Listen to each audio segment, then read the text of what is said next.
कुकू गुड़िया, अपनी आंखें खुली रखो, सोना मत। अगर तुम इस ठंड में सोगे तो फिर कभी नहीं उठ पाओगे। हमें बहुत दूर उड़कर जाना है, उस जंगल में जहाँ सूरज निकलता है और जहाँ हम सुरक्षित रहेंगे।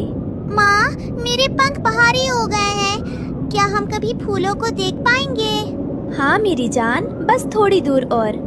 हजारों मील का सफर और आंखों में आंसू लिए रानो ने उस सफेद मौत को पीछे छोड़ दिया और एक अनजानी मंजिल की ओर बढ़ चली। कोसों मील की थकान के बाद रानो एक ऐसे जंगल में पहुंची जहां हरियाली थी, पर क्या यहाँ के दिलों में भी हरियाली थी? रानो ने मदद के लिए वहाँ के एक पुराने निवासी मिट्ठू तोते को देखा।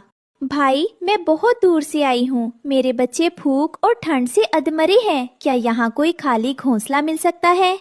यहाँ घोंसले मुफ्त में नहीं मिलते अजनबी। ये जंगल खूबसूरत जरूर है, पर यहाँ हर किसी को अपना बोझ खुद उठाना पड़ता है। आगे बढ़ो, यहाँ जगह नहीं है।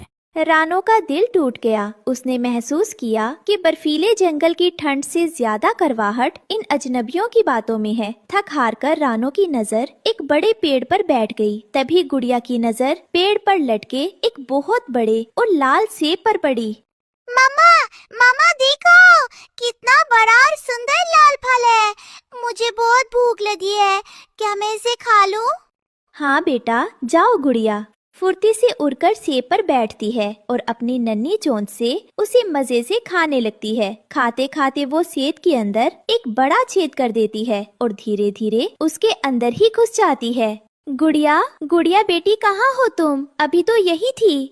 रानो घबरा गई। वो डाल डाल पर गुड़िया को ढूंढने लगी। उसकी ममता उसे डरा रही थी कि कहीं कोई शिकारी तो उसे नहीं ले गया। गुड़िया, मेरी बच्ची, कहाँ हो तुम? बाहर आओ। मामा, मैं यहाँ हूँ, इस लाल घर के अंदर। देखो मामा, यहाँ कितनी खुशबू है और ये अंदर से बहुत गर्म भी है। यहाँ तो हम तीनों आराम से रह सकते हैं। अरे चुलबुली, तुमने तो कमाल कर दिया। कुदरत ने हमारे लिए सिर्फ खाना नहीं बल्कि एक सुंदर महल भेजा है। अगली सुबह कालू कौवा और गोरी कौवी की नजर उस अनोखे घर पर पड़ी। उनके मन में लालच का जहर घुलने लगा। कालू जी देखिए, वो परदेसी चिड़िया कितने मजे से हमारे जंगल का सबसे सुंदर सेब हड़प कर बैठी है। मुझे तो भूख लगी है। चिंता मत कर गोरी, वो सेब उसका घर नहीं, हमारा नाश्ता बनेगा। कालू और गोरी ने रानो के घर पर हमला कर दिया। कालू भाई, रहम करो, ये मेरा घर है। मेरे बच्चे अंदर सो रहे हैं। आप इसे खा लेंगे तो हम कहाँ जाएंगे?